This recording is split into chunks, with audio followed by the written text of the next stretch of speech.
Good day, everyone, and thank you for standing by.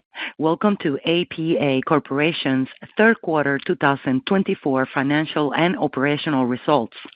At this time, all participants are in a listen-only mode.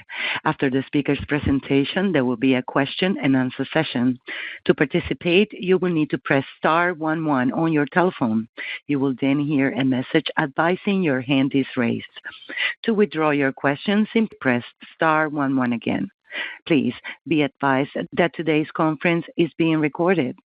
Now I will pass the call over to the Vice President of Investor Relations, Gary Clark. Please go ahead. Good morning, and thank you for joining us on APA Corporation's third quarter 2024 financial and operational results conference call. We will begin the call with an overview by CEO John Christmann. Steve Riney, President and CFO, will then provide further color on our results and outlook. Also on the call and available to answer your questions are Tracy Henderson, Executive Vice President of Exploration, and Clay Bretches, Executive Vice President of Operations. Our prepared remarks will be less than 20 minutes in length, with the remainder of the hour allotted for Q&A. In conjunction with yesterday's press release, I hope you have had the opportunity to review our financial and operational supplement, which can be found on our investor relations website at investor.apacorp.com. Please note that we may discuss certain non-GAAP financial measures. A reconciliation of the differences between these measures and the most directly comparable GAAP financial measures can be found in the supplemental information provided on our website. Consistent with previous reporting practices, adjusted production numbers cited in today's call are adjusted to exclude non-controlling interest in Egypt and Egypt tax barrels.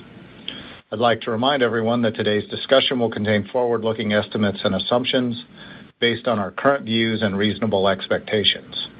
However, a number of factors could cause actual results to differ materially from what we discuss on today's call. A full disclaimer is located with the supplemental information on our website. And please note that our full year 2024 guidance reflects first quarter APA results on a standalone basis, plus 3 quarters of APA and Callon combined. And with that, I will turn the call over to John.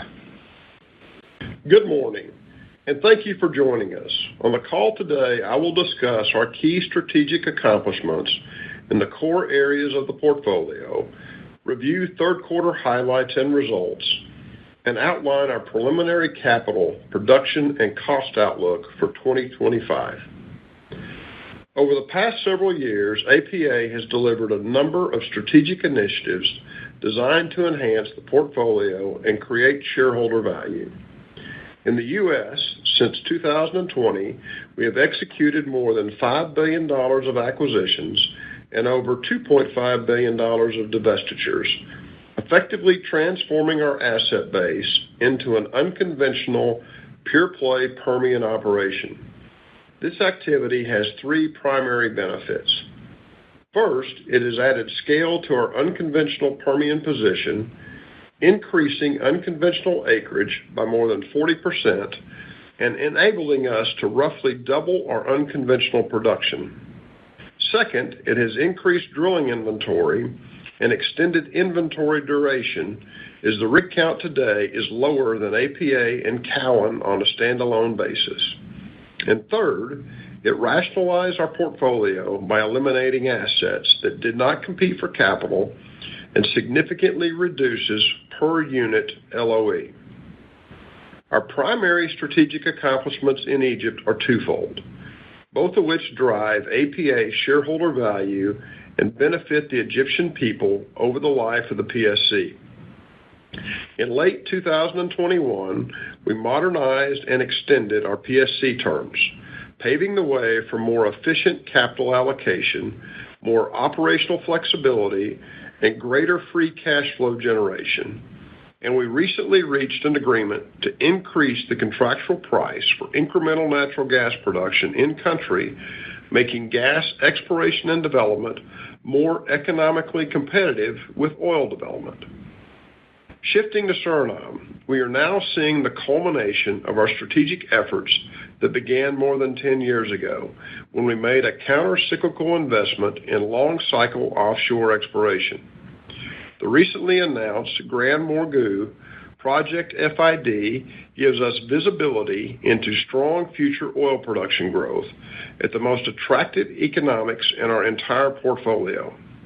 Importantly, we believe this project can easily be funded over the next few years through operating cash flow, allowing us to maintain our current capital returns framework. Turning now to the third quarter results and highlights. APA achieved several important milestones during and subsequent to the end of the third quarter. We announced the sale of a package of non-core Permian properties for $950 million, which is expected to close in December. We reached FID on our first development project offshore Suriname in Block 58 with our partner and operator, TotalEnergies. We signed an agreement in Egypt that increases our contractual natural gas price on incremental volumes, and we received a credit rating upgrade from Standard & Poor's, thus achieving investment-grade status at all three major rating agencies. Third quarter results were strong across the board as we exceeded our production guidance while capital and costs were below guidance. Cash flow from operations and free cash flow increased compared to the second quarter despite weaker WTI oil prices and significantly lower Waha gas prices. This resilience results from some unique attributes of the APA portfolio as well as some recent specific initiatives. These include the successful integration of Callon and associated cost synergy capture, cash flow resilience to lower prices in Egypt under the PSC structure, near-term organic oil production growth, strong cash flow from our LNG contract, and having the optionality to curtail U.S. volumes when Waha pricing is negative while still generating cash flow from gas trading, the real value of which lies in the preservation of resource for a better price environment. We expect all of these will continue to generate positive financial impacts in the fourth quarter. Turning now to our key operational areas. U.S. oil volumes have now met or exceeded guidance for the seventh straight quarter. Since closing the Callon acquisition on April 1st, we have reduced our Permian rig count from 11 down to 8, which we believe is an appropriate pace given the prevailing commodity price environment. We have successfully integrated Callon and turned our focus to developing the acreage. Our initial wells on acquired Callon acreage are flowing back in the Midland Basin, and the early results are encouraging. The first wells in the Delaware Basin on Callon acreage will follow later this quarter. In Egypt, operations are running to plan and gross oil production is tracking accordingly.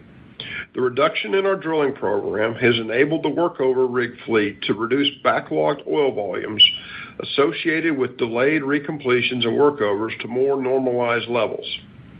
Pursuant to the terms of the new gas price agreement, we recently added one drilling rig, bringing our total rig count to 12. Moving on to Suriname. We recently achieved an important milestone with the announcement of the final investment decision on our first offshore development in Block 58. The operator, Total, summarized the project as having a $10.5 billion gross cost, 220,000 barrels per day of production capacity, a per BOE capital plus OPEX cost of $19, and a 15% IRR at $60 per barrel. These are very good returns, and APA's economics will be further enhanced by the capital carry provision we negotiated in 2019 when we brought Total in as a partner. We plan to fund Suriname development capital out of operating cash flow for the next few years until production commences in 2028. As previously noted, we see significant opportunity for additional exploration in Block 58 that could extend the production plateau and enhance the economics of our first FPSO or potentially support additional development projects in the future. Switching now to the North Sea. During the third quarter, production volumes were in line with guidance as we completed our platform maintenance turnaround at Beryl as planned.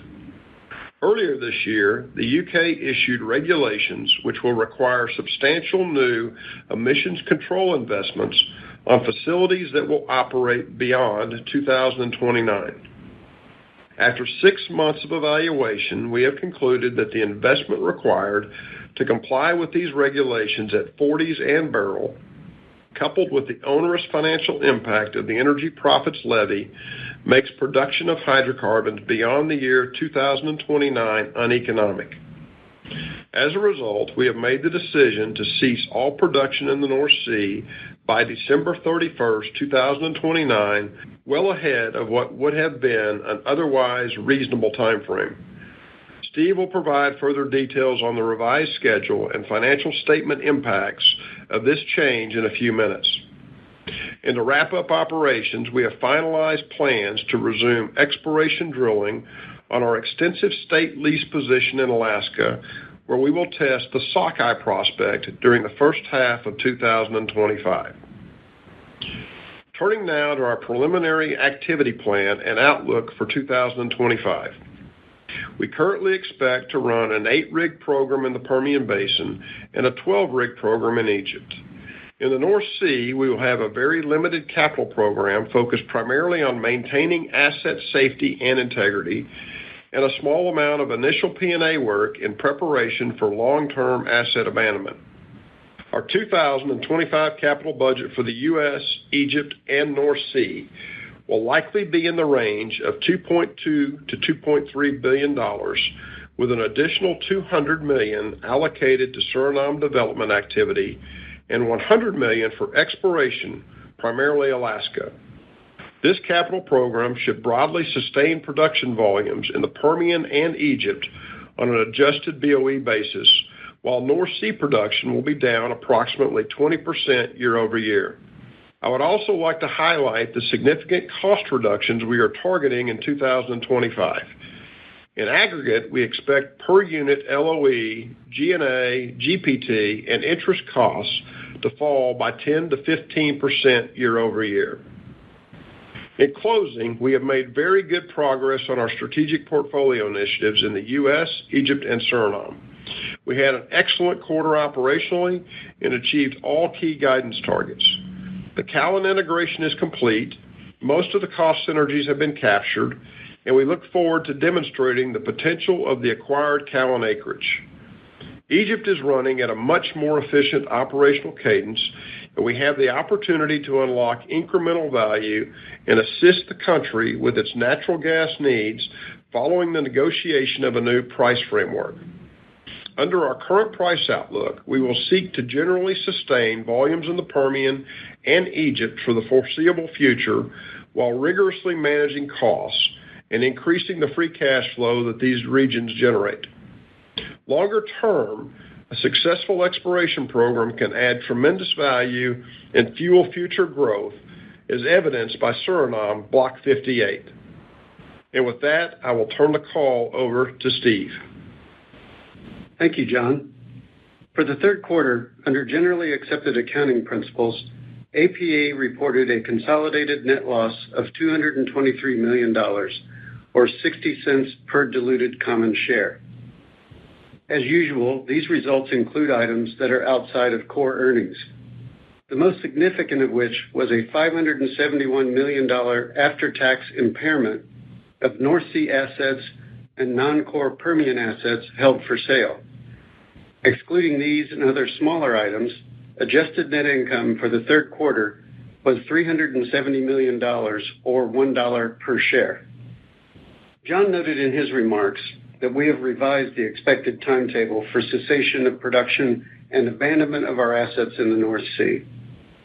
This decision had three primary impacts this quarter. The previously mentioned after-tax asset impairment, of which $325 million was related to the North Sea, a 17 million barrel of oil equivalent write-down of reserves that we no longer expect to produce, and a $116 million increase in the net after-tax present value of abandonment obligations on our balance sheet. We now carry an after-tax present value liability of $1.2 billion for all of our North Sea ARO. we are planning to incur this liability between now and 2038. Approximately half of this liability will be incurred between now and the end of 2030.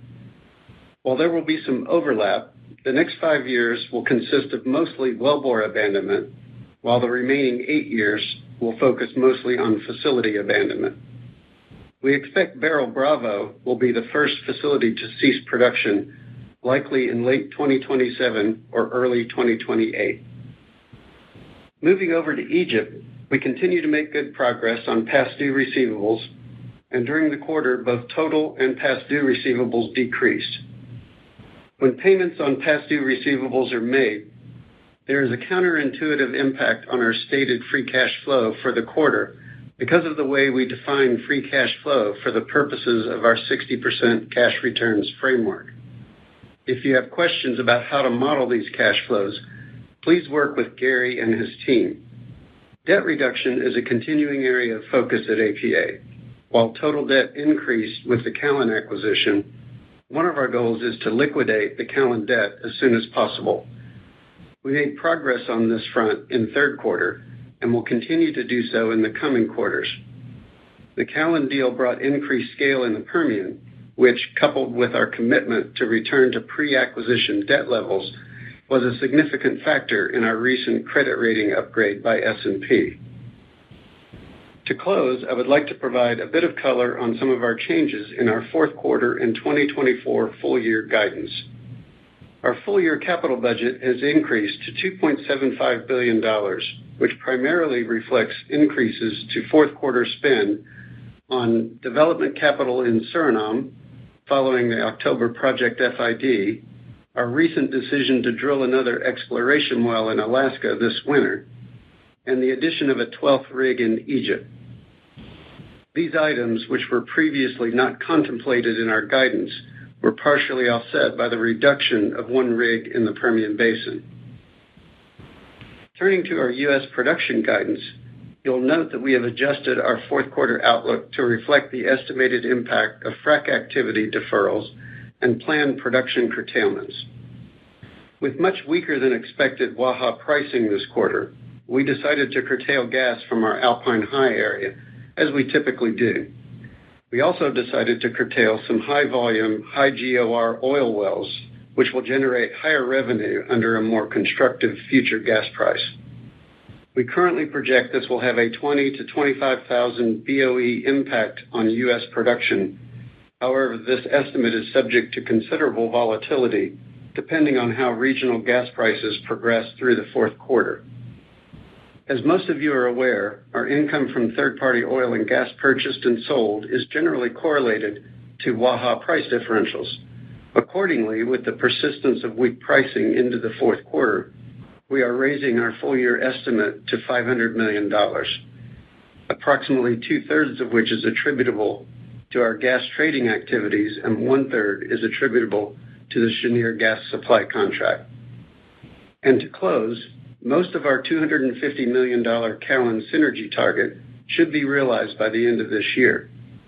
We anticipate reaching full synergy realization through 2025, and we do not plan continued reporting on these efforts from this point forward. And with that, I will turn the call over to the operator for Q&A. Thank you so much. And as a reminder, to ask a question, simply press star 11 on your telephone and wait for your name to be announced. To remove yourself, press star 11 again. We do ask you to keep your questions to one and one follow-up. One moment for our first question. And it comes from the line of Doug Leggett with Wolfe Research. Please proceed. Thanks, guys. Good morning. Gosh, Steve, there's a lot this quarter, so I'm going to hit two. One is Egypt and one is the oil guide. So first of all, in Egypt, you've obviously, you haven't given any color whatsoever around the gas price other than the fact that you got better pricing. So to what extent can you help us frame the impact of this? I guess it costs you about, I don't know, 25 million net for that additional rig. How do we think about the incremental free cash flow based on your current visibility on that gas price? That's my first one. My second one is clearly the oil guide has got a lot of moving parts, not least the sale of the Central Basin Platform. So can you just walk through the moving parts on the apples for apples acquisition versus disposals to get us to kind of net number, just to make sure that the street is looking at it on an apples for apples basis? And I'll leave it there. Thanks. Yeah, two really good questions, Doug. I'll step in first on Egypt and let Steve follow up, and then we can come back to the Permian and the oil guide. But if you step back in Egypt in the Western Desert, we've historically always explored for oil. Obviously, the country of Egypt is now in a position where they need gas, and so we've been working on a framework which would bring gas exploration wells up to parity with oil wells. It is on incremental volumes. We're not in a position to get into a lot of detail, on how that is calculated, but you will be able to see it, showing up on our income statement on going forward. We've allocated one rig. We've got a lot of low-hanging fruit, as you know.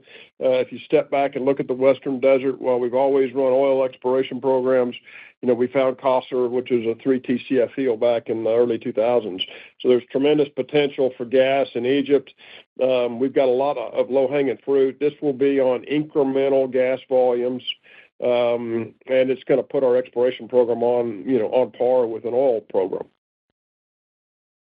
Yeah. So what we mean by incremental gas volumes is, as part of the agreement, we've agreed with EGPC what our PDP decline looks like till for the full development or the full remaining life of the concession.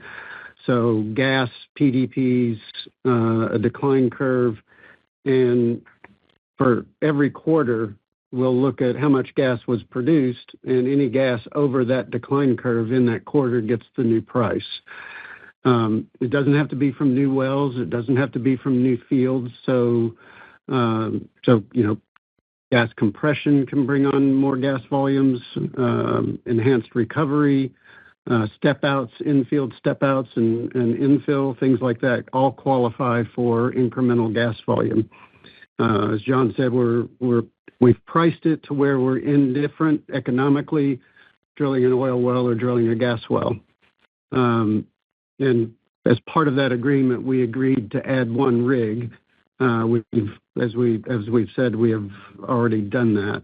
And I would just say, we've got, just to build on what John was saying, we've got 5 million acres of hydrocarbon-rich resource here. There's been, as John said, no gas-focused exploration. So we believe that there's quite a bit of prospectivity. We've actually got some previously discovered gas-focused resource. Some of that may need some appraisal, but there's quite a bit that's ready for appraisal and development investment. Infrastructure is in place because we do produce a lot of gas today. There is some ullage in that infrastructure. And to the extent that we might need it in the future, any further build-out of infrastructure was contemplated in the price that we negotiated. And I don't know, Tracy, if you want to talk about maybe a little bit about prospectivity for gas in Egypt. Sure, Steve. As John and Steve said, we've really focused our exploration program on oil. So gas is really underexplored relative to oil, but we see significant potential. We have a good understanding of the geology and the source rocks, having been there for 2 decades, and we know the areas that are more gas prone and the basins that are more gas prone. So we do have a known inventory of low risk resource potential with material volumes, and in addition, we will be testing some exploration gas prospects and concepts to continue to grow that inventory over time.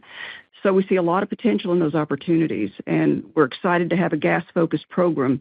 And it's a great opportunity to grow the inventory and add value to our business in Egypt.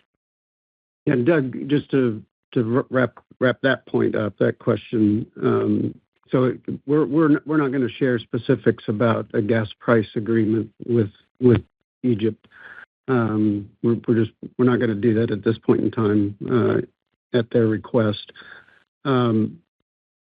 You will start to see this show up in results. we'll see. We'll think about. I understand your point about wanting to get to, how do we forecast free cash flow? If I don't know a price. We'll start thinking about how between now and February, when we give a final plan for 2025 and possibly beyond, we'll give some help in being able to figure out what this means for free cash flow. We understand the point. And if I can take the second question, Doug, on the Permian oil. We've been running 9 rigs. We've scaled back. We're at 8 rigs, and that's what we plan to run for next year. If you take our Q3 numbers, which we just put out, 143 on the oil side for Permian, and you subtract the upcoming asset sales of 13,000 barrels a day, that's going to put you around 130,000. And we believe we can maintain that or hold that flat with a rig count that's down about 20%, turn-in lines that are down 20%, and CapEx, which is in line with that. So we think it's actually pretty strong. But for next year, you're looking at, and this is obviously the preliminary view, as you know, we're looking at about 130,000 barrels a day of oil in the U.S. that we can hold flat with 8 rigs. Got it. Thanks, guys. I appreciate the answers. Thank you. One moment for our next question. It's from John Freeman with Raymond James. Please proceed. Good morning, guys. Good morning, John. Yeah. The first topic, just a little bit more info on the North Sea. So just want to make sure that I'm understanding. So the way that you laid it out, Steve, of the ARO, you said about half would potentially be spent between now and the end of 2030. And I guess I'm just trying to understand in terms of just outflow of capital as y'all ratchet down the CapEx in the North Sea over the next several years, and then factoring the AROs, just sort of how I should think about just capital being spent total in the North Sea over these next handful of years. When I know it's a minimal spend CapEx-wise in the North Sea next year, but just any color on that front would be helpful. Yeah, so the spend on the ARO won't show up as capital. You'll actually see a number in the costs incurred, where we provide some reconciliations to GAAP versus non-GAAP reconciliations in our supplement. And you'll see a number in there for the North Sea for the addition to the ARO. So from a GAAP accounting purposes, the increase in the ARO is considered costs incurred, which is a GAAP kind of equivalent or somewhat equivalent to capital spending. So it shows up when you add to the ARO, and it doesn't show up as capital spending in the CapEx program as we spend that capital or those dollars in the years in which we incur the ARO. And John, just to give it maybe a little bit more color on the spend patterns. So as I said, if you were to combine two numbers, because there's a gross obligation on the liability side on our balance sheet, and then there's a deferred tax asset because there's a 40% tax savings for every dollar that you spend on ARO. So there's two numbers on our balance sheet. Those two numbers net to $1.2 billion. With a 40% tax rate, you could probably figure out pretty quickly it's about $2 billion of liability. It's about a $800 million tax asset on the balance sheet. And that $1.2 billion, as I said, roughly 50% of that will be spent between now and the end of 2030. A lot of that is being spent on wellbore abandonment. And, so you figure, okay, well, that's about $100 million a year for 6 years. And what I would say is the pattern grows through the period of time. So it's going to be, be way less than 100 next year. In 2025, it starts kind of ramping up a little bit in 26. The first 3 years are below 100 million a year. The last 3 years are above 100 million a year. That's perfect. I appreciate all the color on that. And then on the LOE, which y'all are indicating a pretty big decline next year, 10 to 15% decline. And you mentioned the drivers, and there's obviously a lot of moving parts with the Callon synergies, the non-core Permian divestitures or curtailed volumes. Is there any way to give maybe just sort of a rough kind of idea of just ballpark, like the magnitude of each of those from like a driver of that decline year over year? Just some way to think about. Yeah. I mean, John, we really haven't thought about how to break that out. I mean, what we've tried to do is just look at the standalone business next year as you're going into that and roll everything up. Obviously, a big chunk of that is on the Callon side is the synergies we've been able to drive out. But a lot of it comes to just the change in the portfolio changes that we've made in the U.S. Selling the higher cost, declining water flood assets on the Central Basin Platform, which are typically much, much higher cost. We handle a lot of water. So it's really, a recharacterization of our unconventional Permian Basin business is what you're going to see. And I can also tell you we're working hard on how to do more than what we've laid out at this point. Yeah, and I'd just add, John, we'll provide quite a bit more detail around that when we roll out the detailed plan in February. What we always try to do at this point in time in the year is just kind of give a shape to the capital program and what that means to production volume more than anything else, kind of the meat of the direction of the firm. But there is that one chart in the supplement, and it's got multiple elements in it. You might want to just give Gary a call later today or sometime, and he might be able to take you through some of the details behind that. Understood. Thanks, guys. Thank you. Thank you, John. Our next question comes from the line of Bob Brackett with Bernstein Research. Please proceed. Good morning. I had a question around the cadence of the cash return strategy and kind of the timing. There's a big moving part around your disposals and getting that cash in the door, and 3Q % of free cash flow return came down a bit. Should I think of that as timing versus anything else? I mean, definitely, it's just timing, Bob.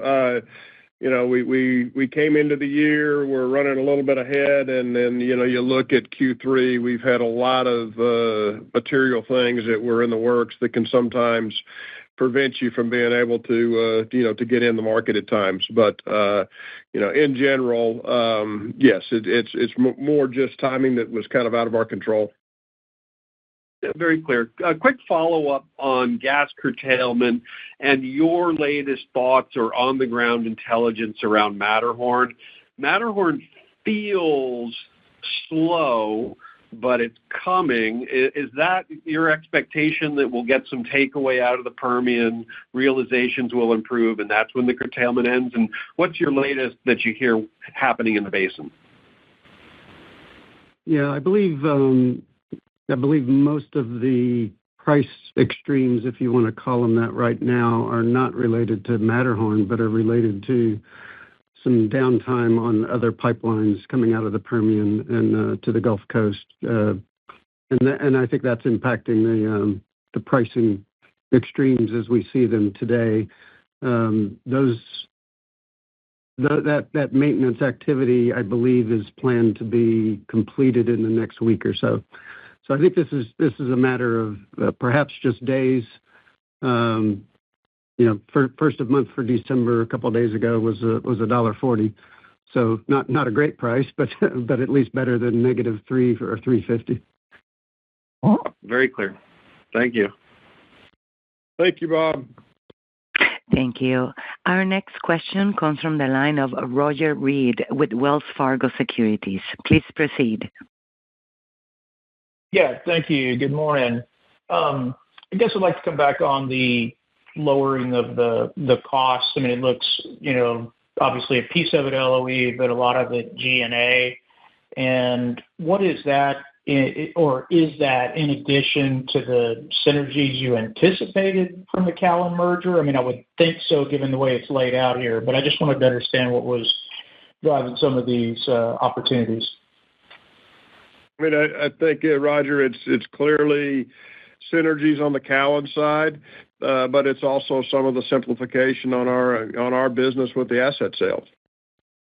Yeah, and the other thing I would just add, in our synergies around the Cowan transaction, we said that around $90 million of that would be related to G&A, and Cowan had a G&A cost structure of around $110 million a year. Our G&A right now is running basically flat with where we were prior to the Cowan acquisition. So I think some of the G&A synergies are going to be around, just growing increasing or exceeding the amount of synergies that we thought. It's not all Cowan people, because we actually have a number of Cowan people here in the company, but we've equivalently eliminated the full Cowan G&A. There were some one-off costs in G&A in 2024 around the transaction as well. Yeah, no, I appreciate that. And then, John, my question for you, since you've got the Alaska exploration well, and obviously all those decisions had to be made pre-election, but in terms of regulatory outlook, certainly it looks easier to do business in Alaska with the federal government at this point. Just wondering if how you're looking at that. Does, assume good or bad with this particular well, but as you think about the overall Alaska opportunity. Yeah, I think the main thing there, and I'll remind you, Roger, is, we've got about 300,000 acres in our position, but it's state lands. And so, we're in a position where you're fairly close to pipeline, and, we're state lands. So you don't really have to bring the federal side in, but, just on a few things. So we feel good about that. We're excited about Alaska. We had a discovery earlier this year on the well that we did get down. And, we're going back to, one of the two that we attempted last winter, but we're very excited about it. So it'll be early next year when we spud, and we have added some capital. We'll start building ice roads and stuff for this winter. Yeah, appreciate that, but one federal roadblock is sometimes more than enough. So I just wanted to check on that. Thanks. Yep. Thank you. One moment for our next question. That comes from the line of Paul Cheng with Scotiabank. Please proceed. Hi. Good morning, team. John, you guys done the Cowan deal, even though I think Apache probably do better than Cowan. But when you go through that, have you found there's anything that you learned from them saying that, they actually doing better than us, and where that they probably have done the worst? Yeah, I mean, obviously, Paul, when you integrate two companies, you take good and from both and try to replicate. I think Cowan had some good people that we've integrated into the organization. Obviously, they've got some good acreage that we're excited to get after as well. And then we've been digging into a lot of their technical assumptions as well. But I think in general, you've seen us be able to cut costs just from our supply chain and some of our processes. We've cut almost $1 million per well. In terms of the well cost side, we're anxious on the spacing, and we've got two wells flowing back, or actually 4 now, but 2 we've got pretty good results on in the Midland Basin, and we're seeing some pretty good uplift on those 2. So we're pretty excited about Cowan in general. No, yeah, just Yeah, go ahead, Paul. Please. No, I was just asking that, is there anything that from a technology or process that Cowan, you actually found that they are doing well, and then you will be able to adopt their process or technology and enhance your operation? Yeah. Yeah, I would say on the spacing side, I mean, we're looking hard into the data and how they were approaching the development scenarios, and how we take how we designed it versus how they were, and how do you modify that to what we think is a better answer. Yeah, and if I could just add to that, that's where what I was going to say earlier was that it'd be really simple just to bring all of that acreage into the Apache process and just assume, well, we're right, we've got everything figured out, and we're going to do it exactly the way we do everything else. Instead, I think it's always a good idea to just step back and think, okay, well, do they have any aspects of spacing and fracking and landing zones and what's in communication, what's not in communication? So it's good just to take the opportunity to step back and question what we believe and our fundamental beliefs there as well, and we're doing that. And I think it's worth doing. We will come to some conclusions in due course, but it's worth asking ourselves those questions. So one moment for our next question, please. And it comes from the line of Neal Dingmann with Truist. Please proceed. Morning, guys. Thanks for the time, John. My question, maybe just around Permian and Egypt production specifically. You all, the target you talked about for next year, the 8 Permian and 12 Egyptian rigs. I'm just wondering, is that again kind of the plan to maintain? You think that's about appropriate to maintain stable production in both those areas? And I'm just wondering, when it comes to base production, has that changed much in either area? So I'm trying to get a sense of how we should think about sort of maintaining the flat production. Yeah, we've designed that, the early look designs a program to sustain Permian oil, Neil, around the 130 that I mentioned earlier with Doug's first question. And then in Egypt, it's really our reported production, but the gross has been coming down slightly. If you look at on the oil side, with 11, and right now you've got 12 rigs, 11 to the oil program, 1 to the gas is what we've got in there. At 11, we're slightly under investing in Egypt, but it's close. Yeah, if I can just add to that briefly. I mean, we started the year with, as people know, we started the year with 18 drilling rigs. We ended the year with 12. We went down to 11 at one point in time. If you just look back at when we said that gross oil volume would slightly decline as we go through the year. Well, first quarter was 138,000 barrels a day. Second quarter was 139, and third quarter was 137. So, we're on a slight decline, and I would emphasize the slight aspect of that. And I think that that's probably going to just continue into fourth quarter and on into 2022, absent a change in the drilling activity. But that's if people go back to 2023, we were in the mid 140s with 18 rigs running for quite some time, and we were kind of struggling to maintain production volume or to grow it from there. So as we've commented a few times, we've actually, with 11 rigs, we've achieved kind of a nice, very smooth operational cadence that's working really well. We have increased that to 12. The thing I would say about 2025 is that the 12th rig is drilling gas-focused wells, and some of those will be appraisal, some will be development wells, some will be low-risk appraisal type of step-outs.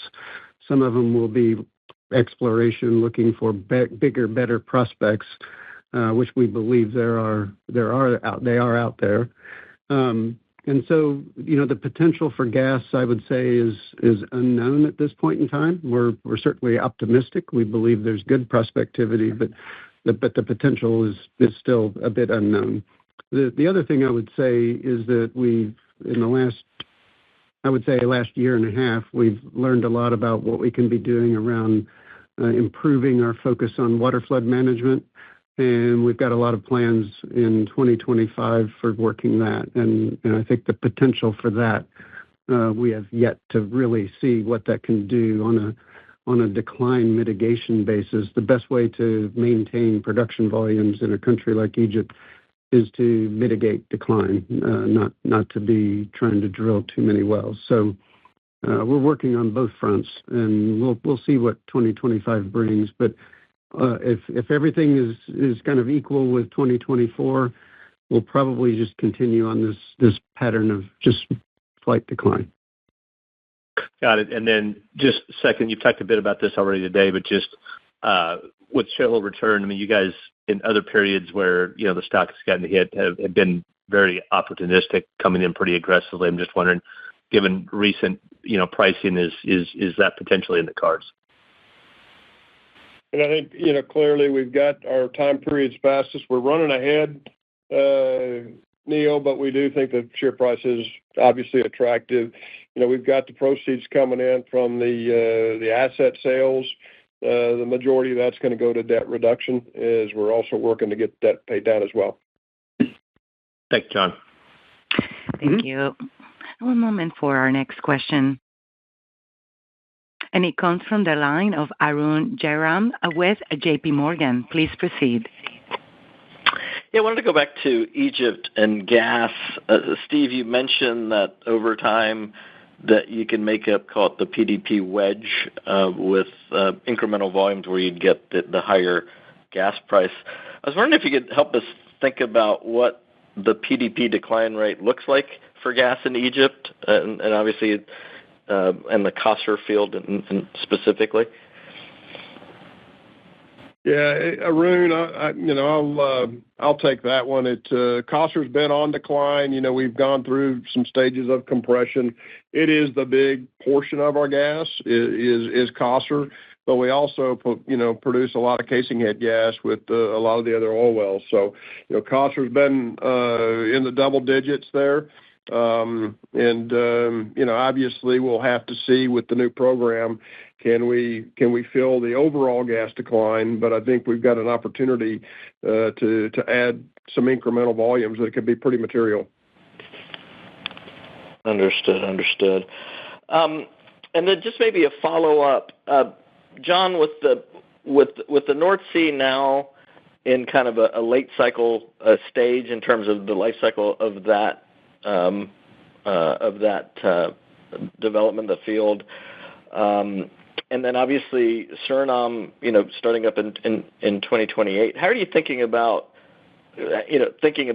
another leg to the stool in terms of the portfolio? Obviously sold some assets recently, but how are you thinking about just the broader portfolio and obviously, given the North Sea where it's at, adding another leg to the stool? Yeah, I think if you step back, we've got what we believe are two really, strong long-term legs of the stool, with both Permian, our new, kind of our reshaped and reworked Permian unconventional business. We think we can hold that flat at a very efficient rig count for the foreseeable future. Egypt is a large asset. We've been there now for over 3 decades. We see a lot of running room in Egypt as well. Suriname will start to come on in 28 and will be very material. And so if you step back and look at that, and we just maintain, the two large onshore positions, 28, Suriname's going to put in some pretty nice growth relative to, those two assets. So, I think portfolio's in pretty good shape. We're always looking to how we improve it. But I think we've got, with Suriname stepping in and coming on in 2028, it's going to be a nice add to what are two really nice core positions, both in the Permian and the U.S. And Egypt. Understood. Plus the exploration in Alaska and Uruguay. Absolutely. Yeah. And I think that the key there, Arun, is we've stayed committed. We've been spending a small portion of our budget in exploration. I think we've got a wonderful staff, and as I said in the prepared remarks, with successful exploration, you can add real shareholder value. And Suriname Block 58 is a perfect example of that. So, we've got a nice portfolio. We're excited about it. We'll continue to fund a little bit, but we also know where we make our real money is in our core assets and, driving our free cash flow from Permian and Egypt.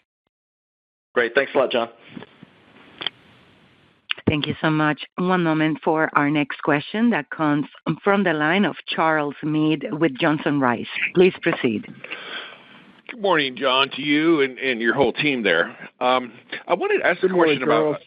Yeah, thank you. I want to ask a question about Suriname, and you put this slide in your supplement on slide 11, and I like these kind of mock-up cartoons that give a sense of the development layout. But what when you guys decided to include this, what are besides the numbers on the far right side of the slide, what do you really hope people take away from this when they see this? And what's the so what you want people to get about the Grandmore Groove?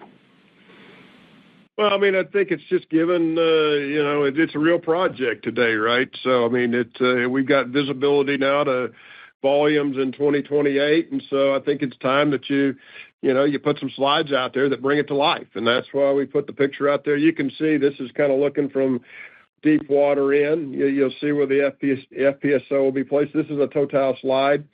You see with Crab Dagu, it's a fairway, as we've talked about. In terms of the development opportunities that we've appraised there. And looking over at Sapakara, it's more of a field. The thing I would also say along that fairway is there will be, more exploration prospects and potential tiebacks as well. So, it's something we're excited about. It's material, it's large, but I think it's just bringing this project to life because it's real today. And, we're looking forward to 2028. That's great. That's it for me. Thank you, John. You bet, Charles. Thank you. Thank you so much. One moment for our next question. That comes from the line of Leo Mariani with Roth. Please proceed. All right, thanks. Just wanted to inquire a little bit about the kind of activity plan in the U.S. It sounds like you guys are basically kind of pulling back there.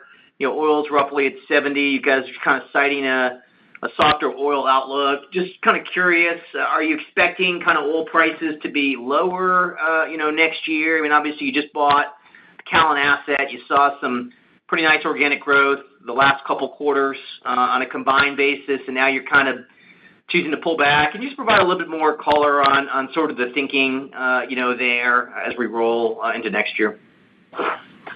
Yeah, Leo, I just think we're in a softer price environment. We've got an asset base that we can sustain volumes with 8 rigs. We're gonna work on efficiencies. It's always easy to pick up those rigs up, but I think with where we're moving into 2025, it feels like a good place to be, initially. And the nice thing is like I said, if we can sustain Permian and roughly sustain Egypt, you've got Suriname coming in the next couple, 2028, from an overall corporate level. Okay.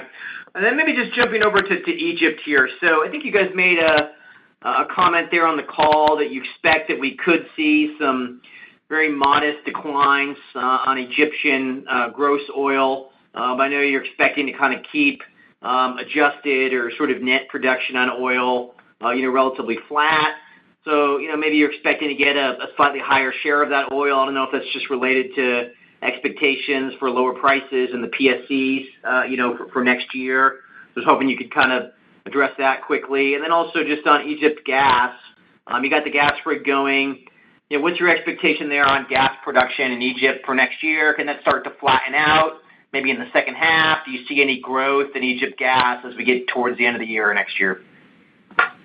Yeah, I'd just say if you look in Egypt at 11 rigs, we've, as Steve mentioned, we've been declining slightly at the top line. It's been very, very slight, over the last 4 quarters. So at 11, that's about where we probably are on the gross oil side. We're actually getting after some of the water flood projects as well, which, the benefit those have is they flatten your decline. So then it's, with a strong water flood program, then you can improve that. And then on the gas side, our overall gross gas is declining. But with this program, and we've got, a 1-rig program laid out and some nice quick prospects to get after that we can get to infrastructure. We'll bring new volumes on, and then we've got some bigger prospects to drill, and then we'll see. So, I think the key there is we're getting started with that. And, after we get some prospects down, we'll have a better clue of scale on the gas side in the future. All right, thanks. Thank you. Thank you. Our next question comes from the line of Betty Jiang with Barclays. Please proceed. Hello. Good morning. Thank you for taking my question. I want to go back to the North Sea ARO conversation. So I think the $1.2 billion is on a present value basis. So wondering if you could give the total liability on the absolute basis. I think as we think about the cash outflow related to this, does your free cash flow calculation include this outflow as you think about the capacity for cash return in any given year? Thanks. Yeah. So I'll give you. I've already given you two numbers. I'll give you a third number as well. So again, the two numbers I've given are that we've got about a $2 billion liability on our balance sheet. U.S. GAAP requires that we take what we think the current cost is of abandoning all of those assets as if we had to abandon them today. We inflate that into the future, and then we discount that back at prescribed inflation and discount rates. So we've got that when you take the cost today, inflate them, and then discount them back, you get $2 billion. The today cost estimate is $2.5 billion. So obviously the inflation rate is lower than the discount rate that we have to use for that, which is our borrowing rate for that 10 to 15 year time frame. Then there's the tax benefit of all of that. The present value of that tax benefit is $800 million. So that's offsetting the $2 billion present value, getting to the $1.2 billion net, which is a net after-tax present value liability on our balance sheet today. Two different numbers on the balance sheet: $2 billion liability, $800 million deferred tax asset. What was the second part of the question? Just on the free cash flow calculation, when you think about the organic free cash flow as related to cash return, does this cash outflow gets netted out of that? Yes, that will. Let's just remember, we've talked a lot, and I understand why we've talked a lot and kind of focused on the abandonment activity that's ahead of us and the costs associated with that. Let's just not forget that we still have operating assets in the North Sea. Those continue to generate free cash flow even after a 78% tax rate. And that free cash flow will help us pay for a lot of those costs here in the next several years. Understood. Thank you for that. My follow-up is on the gas marketing piece. This year really surprised with how powerful the benefit on the gas marketing side in a weak Waha gas environment. Can you give us a flavor of under the current futures price on Waha spread? Would you be able to continue to capture above normal marketing benefit next year as well? Yeah, that's just going to depend a lot on what happens with Waha as we go through next year, and it's not absolute Waha prices. It's the differential between Waha and Gulf Coast versus the cost to transport. Fairly simple. If there's a $2, if I use fake numbers, if there's a $2.50 spread and there's $1 cost to transport, then you're making $1.50 on nearly 750 million cubic feet a day that we buy and transport to the Gulf Coast. And if it'll all depend on what are those spreads for 2025, and as we've experienced here in 2024, they can be extremely volatile, even over short periods of time. Like for a weekend, we can find that for a weekend prices can go negative for 3 or 4 days. As much negative as like negative $5, which means, when we're purchasing gas over the weekend, people are paying us $5 to take gas, and then we transport it for our transport costs, which we can't disclose, but you could probably figure out what it is. And we sell that on the Gulf Coast for what would normally be a positive price, a little less volatile pricing on Gulf Coast than you get on at Waha. It's certainly nice to have that pipeline right now. Just to clarify, the Gulf Coast benchmark, are you looking at Houston Ship, or it's a combination of different hubs? Yeah, it would be looking at mainly Ship Channel, or depending on where the pipe takes you back to. Okay, got it. Thank you. You bet. Thank you, Betty. Thank you. Our last question comes from Jeffrey Lamboujon with TPH and Company. Please proceed. Good morning, guys, and thanks for squeezing me in here. Really just a quick follow-up to your commentary on the North Sea a couple questions ago, just around the free cash flow generation that you mentioned. Can you also help us understand, what your outlook is for OpEx from that asset as production declines into next year and onward, just to kind of help us dial that in along with the ARO dynamic that you already walked through? Thanks. Yeah, we'll probably go into more detail on that in the February call. We're just not at this point in time. We're like we say, we normally at this time of year give a view to the capital program and production volumes and the general overall direction of the company. And that, as we've highlighted with this conversation, is generally dominated by the longer term oil price outlook. So that's all we really typically look to accomplish on the November call. We'll give more details around, country by country specifics and the line items between revenues and LOE and breakdown of capital and things like that in February. I can tell you, though, that the North Sea is because of the situation we're in the North Sea, and we talk about it openly, that we're in the business now of managing operations, day-to-day operations for free cash flow now.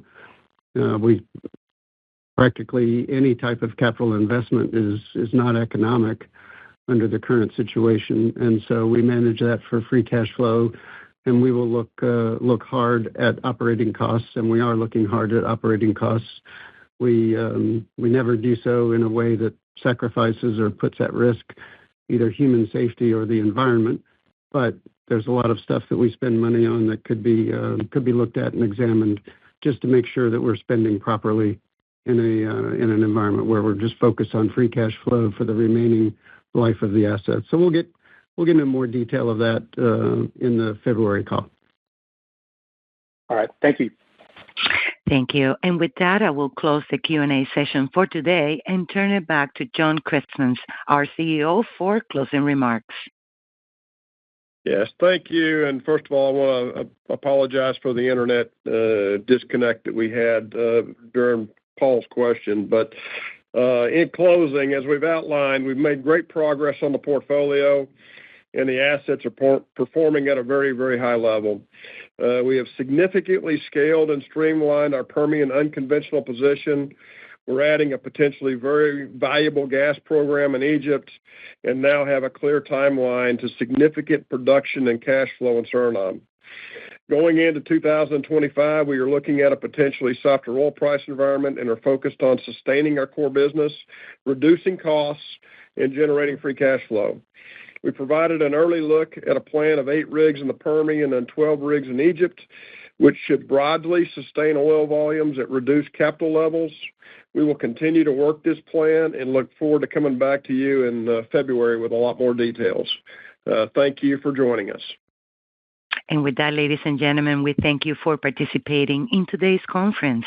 You may now disconnect.